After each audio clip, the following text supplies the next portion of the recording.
नहीं लगाते।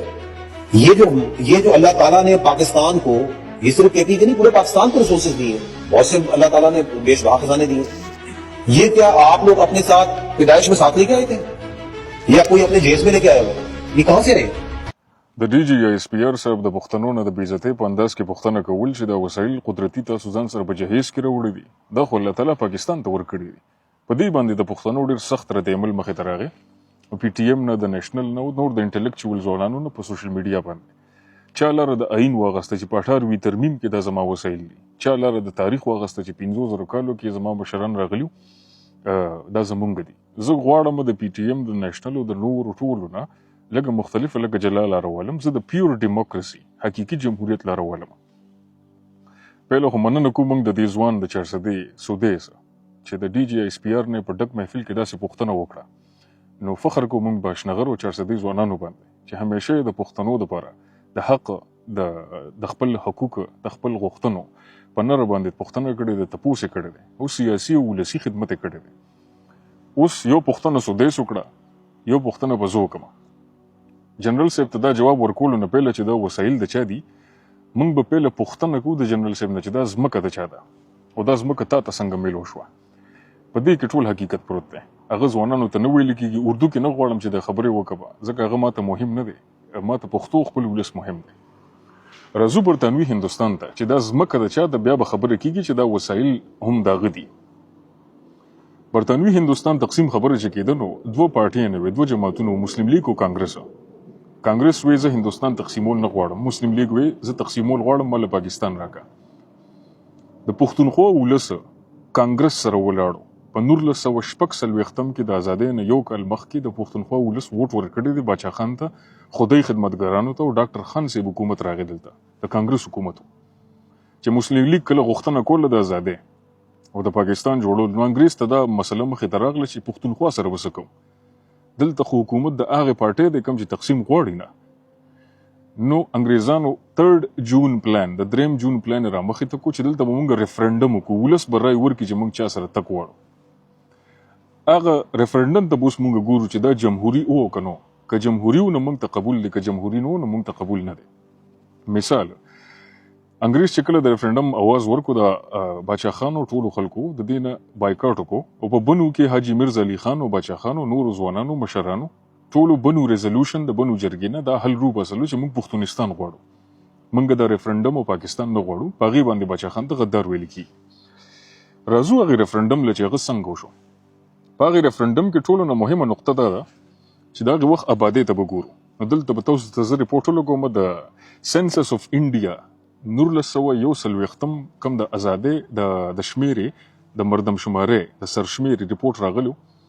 د خیبر پښتونخوا ولس په هغې کې 4 میلیونه ښودلی دی، 40 لکه، کم چې باندې د ډېرو مورخینو د ډېر تاریخدانانو شک دی، خو موږ به همدا وویلو چې 40 لکه دی، 4 میلیونه.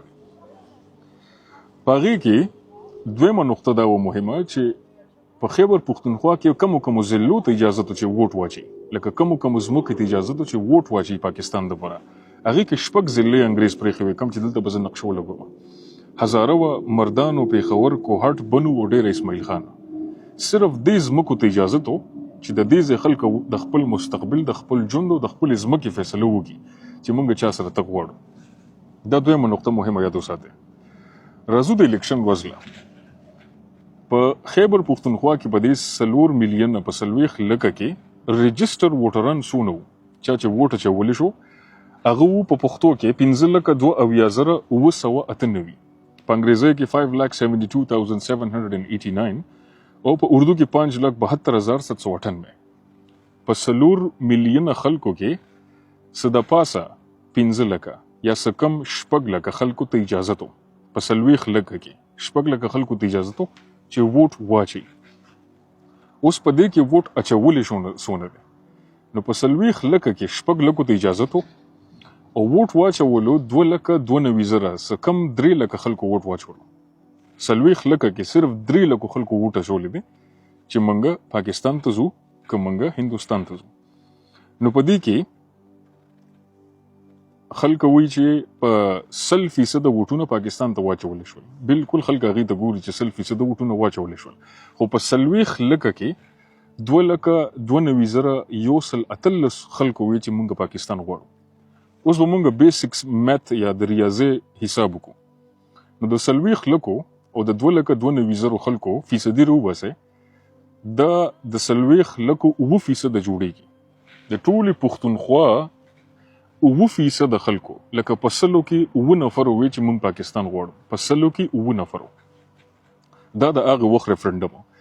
بیا د 9% خلکو نه علاوه صرف د شپږو ضلعو کې داخله کو، هزاره، مردان، کوهاټ، پیښور او ډیره اسماعیل خان.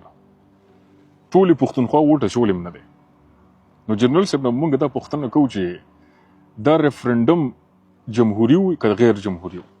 په 100 نفرو کې چې 9 نفر وي موږ دا شی غواړو، نو د 93 نفرو به منل کېږي که د 9 نفر به منل کېږي؟ دا ریفرنډم څنګه جمهوریت ته قبول دی؟ دا ریفرنډم سیاسي نظام ته څنګه قبول دی؟ او دا ریفرنډم ولس ته ولې نه ویل کېږي چې دا ریفرنډم داسې و چې په 40 لکو کې صرف 9% خلکو وی چې او موږ پاکستان ته تلل غواړو. په 9% باندې د ټول قام، د ټول ولس، د ټولو ځمکو د وسایلو فیصله وشوه. آیا دا خلکو ته قبول ده؟ آیا دا جمهوریت ته قبول ده؟ آیا دا سیاسي نظامونو ته قبول ده؟ په دې باندې به ولس سوچ وکړي. دویمه خبره مهمه راځو. ولی بابا په خپل کتاب کې لیکلي دي اختیار دي چې مال یو ښځه راله د ریفرنډم نه پس چې ما 52 ووټه پاکستان ته اچولي دي.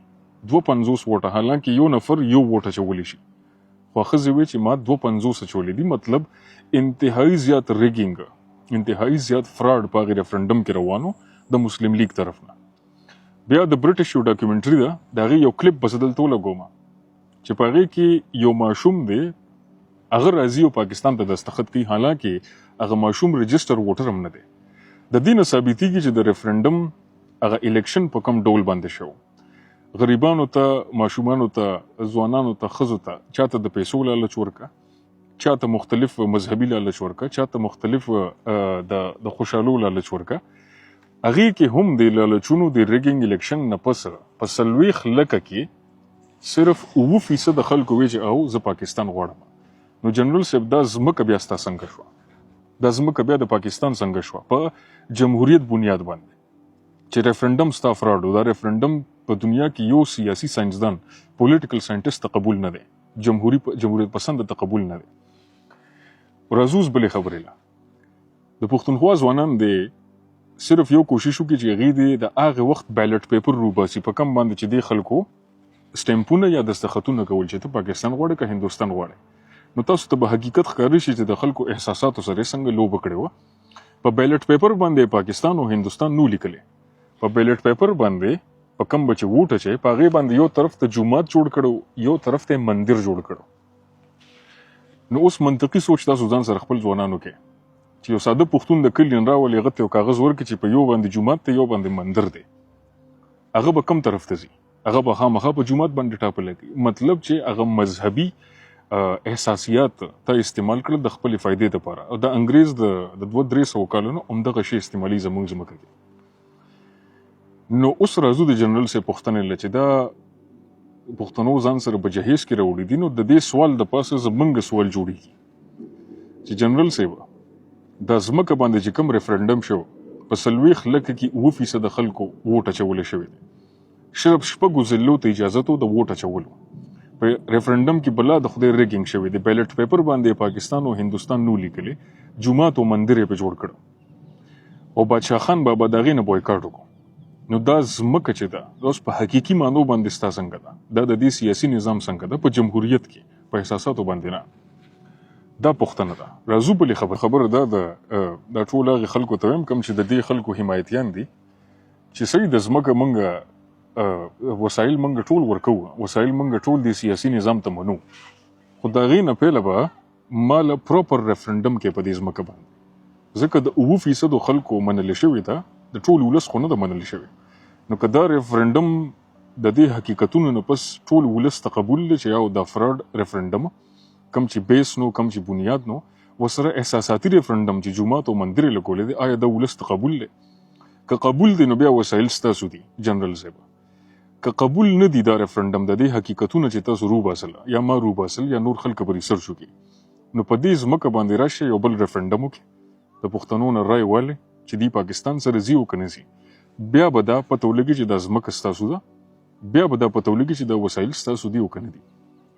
اخري خبره په دې باندې به ځوانان ډېر زیات خفه شي د پښتونخوا، خو دا خبرې موږ د خېټې نه کوو، دا حقیقت دی، دا تاریخ دی، دا وګورئ، دا هم دقه څه شوي دي. که څوک یې چلنج کولی شي، که څوک وایي چې حمزه دروغ وایي، نو یا الله بسم الله، مننه کوم.